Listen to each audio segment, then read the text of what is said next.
Las fuerzas del Tercer Reich combatieron en Europa, norte de África, el Atlántico y Medio Oriente en la Segunda Guerra Mundial. Ganaron una notable reputación como soldados profesionales y competentes, sin importar por qué lucharon. Aquí vemos a 4 soldados que pelearon bajo la esvástica. Su habilidad en batalla les ganó el temido respeto de sus adversarios. Estos son 4 de los soldados más mortíferos de República Federal de Alemania en la Segunda Guerra Mundial.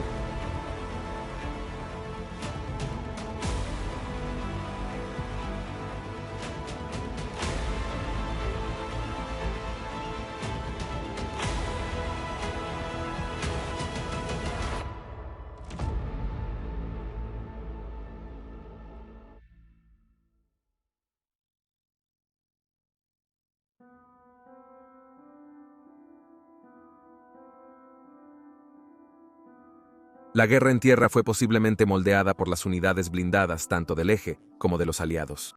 La superioridad en tanques, por mejores vehículos, tácticas o simplemente por número, solía ser el factor decisivo en varios enfrentamientos. La cultura nazi alemana, como en todos los aspectos de su máquina de guerra, buscaba héroes para inspirar y admirar.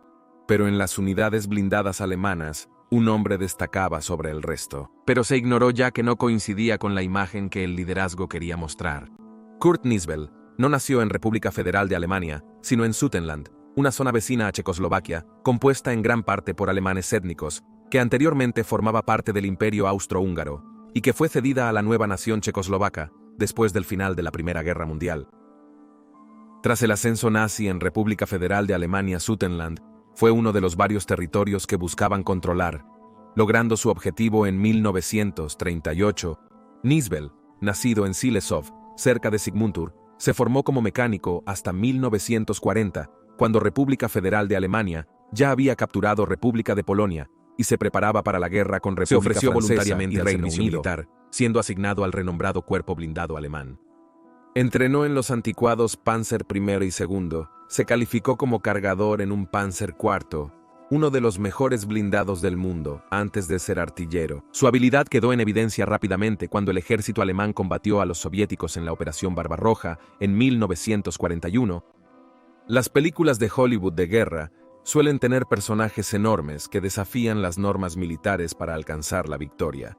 Esa descripción se podría aplicar a Niesbel. A menudo se encontraba en desacuerdo con sus oficiales al mando, con su apariencia a menudo descuidada, y su insistencia en dejarse crecer una pequeña perilla, barba y cabello de longitud no reglamentaria, lo cual contradecía la imagen del soldado alemán bien afeitado y de apariencia impecable de la propaganda nazi.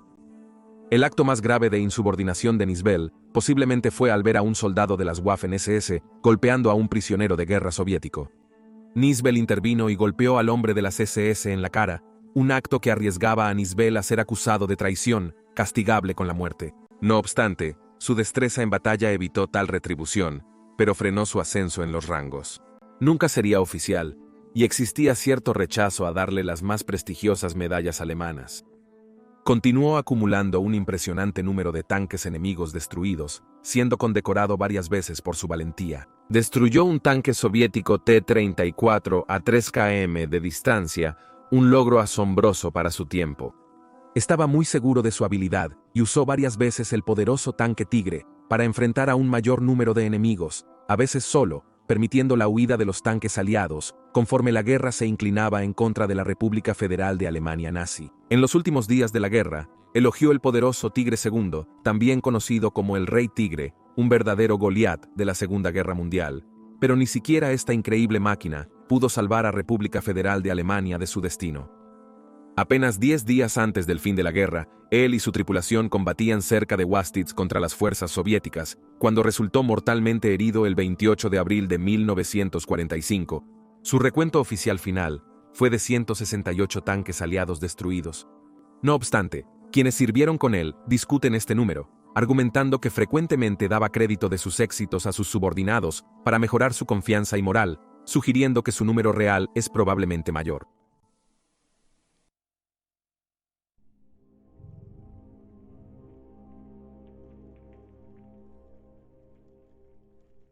La Primera Guerra Mundial generó un nuevo héroe, el piloto de combate, siendo el más destacado. Fue Manfred von Richthofen.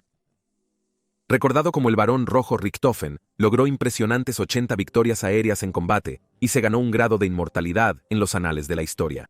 Sin embargo, en la Segunda Guerra Mundial, varios pilotos alemanes superarían su puntuación, aunque posiblemente no su fama, mientras que un piloto de la Luftwaffe alemana lograría el mayor número de victorias aéreas en la historia de la guerra aérea. Su nombre, Erich Hartmann.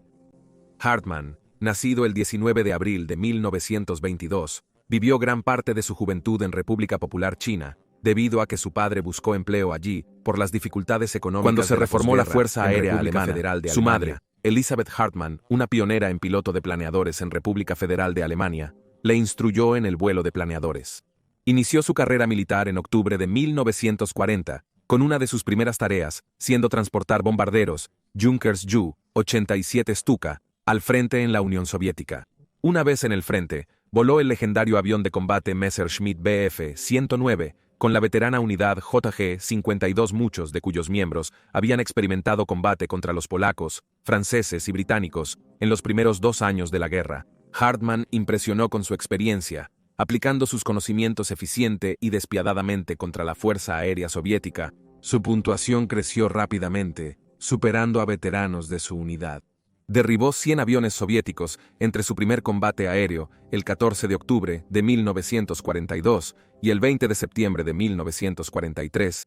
Había ganado tal reputación no solo dentro de su propia unidad, sino también entre los propios soviéticos, que se ofreció una recompensa de 10.000 rupias a quien lo matara. No obstante, su experiencia bélica tuvo sus propios riesgos. Por el contrario, Hartmann se vio obligado a realizar aterrizajes forzosos de su avión 16 veces a menudo, debido a los daños que había sufrido, a menudo por piezas que caían de los aviones enemigos que acababa de destruir. Fue capturado por soldados soviéticos, fingió una lesión y sus captores lo pusieron en una camilla, cargándolo en un camión. Esperó pacientemente una oportunidad para escapar y regresar a las líneas alemanas. Hartmann siguió acumulando bajas, superando las 200 el 26 de febrero de 1944. Algunos en el alto mando alemán sospecharon que exageraba sus logros, ya sea intencional o no, pero las investigaciones solo confirmaron sus éxitos. Al finalizar la guerra, Erich Hartmann contabilizó 352 victorias aéreas, casi todas contra aviones soviéticos. Las únicas excepciones fueron 2 cazas estadounidenses derribados en ocasiones separadas. El piloto aliado con más victorias, el soviético Iván Kasedu, obtuvo 66. Después de la guerra, fue juzgado por crímenes de guerra por la Unión Soviética, quien lo acusó de ser parte de un vuelo de aviones alemanes que ametrallaron una panadería, matando a 780 civiles soviéticos. Condenado a 20 años de cárcel, fue liberado en 1955 y se unió a la nueva Fuerza Aérea de República Federal de Alemania Occidental, pilotando aviones de combate estadounidenses. Uno de esos cazas era el Lockheed F-104 Starfighter.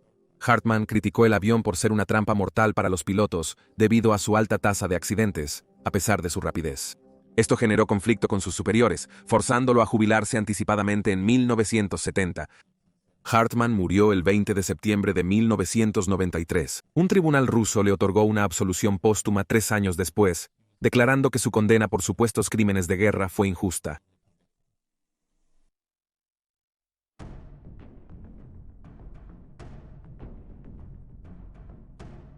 Historia de la guerra. A lo largo de la historia de la guerra, ha habido aquellos con un don casi sobrenatural para destruir al enemigo, y uno de esos individuos fue Matthias Hatzenauer. Como Nipsel, luchó por la República Federal de Alemania nazi, pero nació en República de Austria, que fue anexada por República Federal de Alemania en la anexión de 1938. Nacido el 23 de diciembre de 1924 en el pueblo itálico alpino de Brixen-Amtel, aprendió sus habilidades de tiro de su padre, ya que la pobre familia regularmente tenía que vivir de la tierra. A los 17 años fue reclutado en el ejército alemán cuando estallaron los combates en el frente oriental.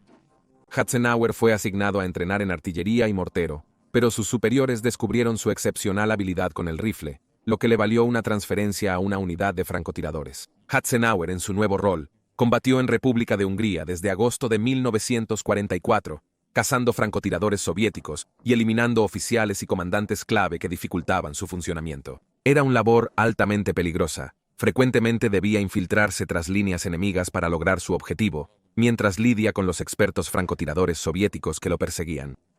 A pesar de unirse a la guerra tarde y luchar solo por 10 meses antes de la rendición de República Federal de Alemania, Eisenhower logró un increíble recuento de 345 muertes.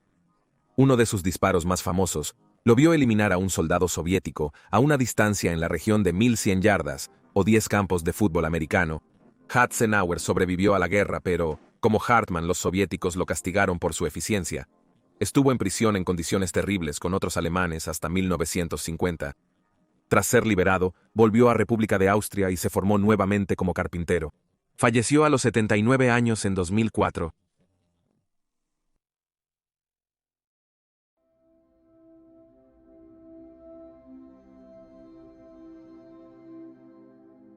Winston Churchill, primer ministro británico durante la guerra, afirmó que lo único que realmente le asustó en esos días oscuros fueron los submarinos U-boats. Durante los primeros meses de guerra, los submarinos bélicos alemanes parecían invencibles aprovechando la despreparación de Reino Unido ante estos letales y sigilosos artefactos.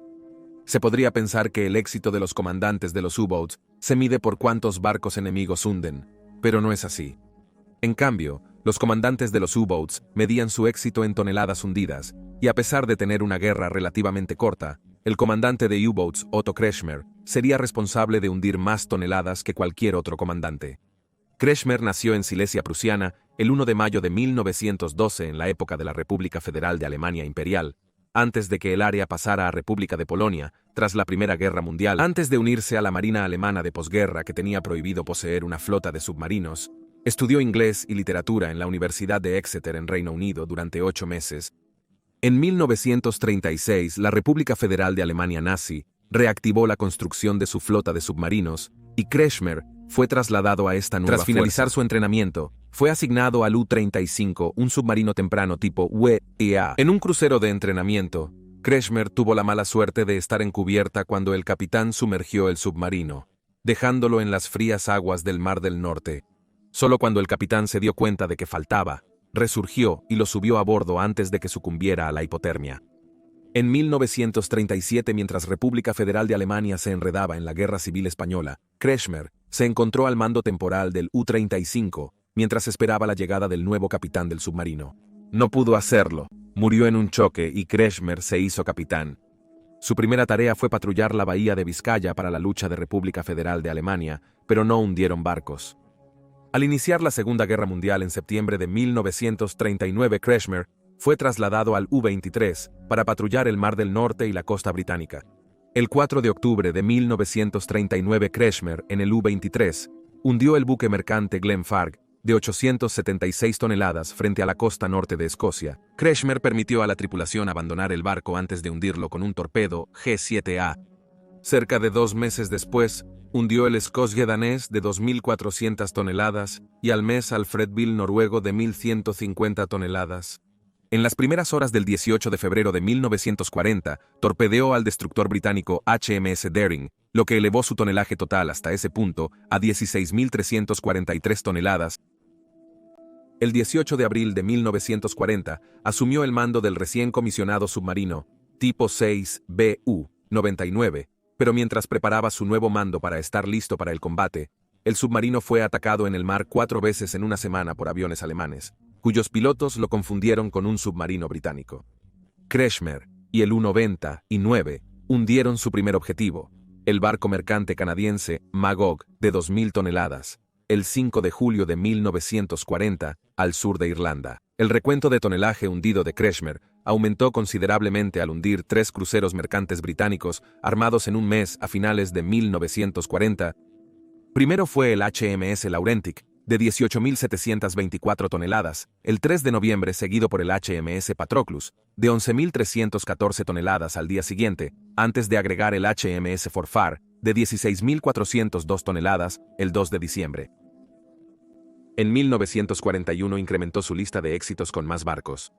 Su mayor éxito individual fue el TH Hoa Vikingo de 20.638 toneladas, hundido al sureste de República de Islandia, el 7 de marzo de 1941. Luego, más de una semana después, el 16 de marzo de 1941, Kretschmer avistó el convoy HX-112 y comenzó una serie de ataques devastadores. Hundió 6 barcos del convoy totalizando 43.819 toneladas en un día.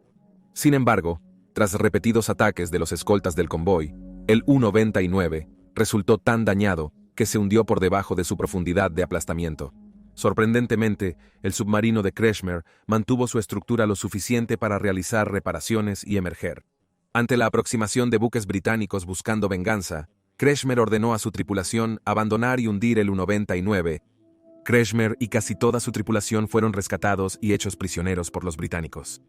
Tras llegar a Liverpool, Kretschmer fue apartado de su equipo, obligados a desfilar por la ciudad. Fueron blanco de ladrillos y otros objetos lanzados por los furiosos habitantes de Liverpool, que habían padecido intensos bombardeos alemanes semanas atrás. Kretschmer fue llevado a la llamada jaula de Londres, donde la inteligencia británica interrogaba a valiosos prisioneros alemanes. Más tarde confesaría que durante el viaje recorrió lugares bombardeados en Londres, incluyendo el Palacio de Buckingham. Quedó espantado por lo que sus compatriotas hicieron a la ciudad. Pasó casi 7 años como prisionero de guerra, primero en Cumbria y luego en un campo en Canadá. Por su reconocimiento en servicio de guerra mientras estaba cautivo, la Marina alemana lo ascendió formalmente. Tras la guerra, tuvo una distinguida carrera en la Marina de República Federal de Alemania Occidental, hasta su retiro en septiembre de 1970. Es con cierta ironía que un hombre que había enviado tantos barcos al mar de Bondman debería perecer en un accidente náutico durante mis vacaciones. Después de caer intentando subir una escalera vertical,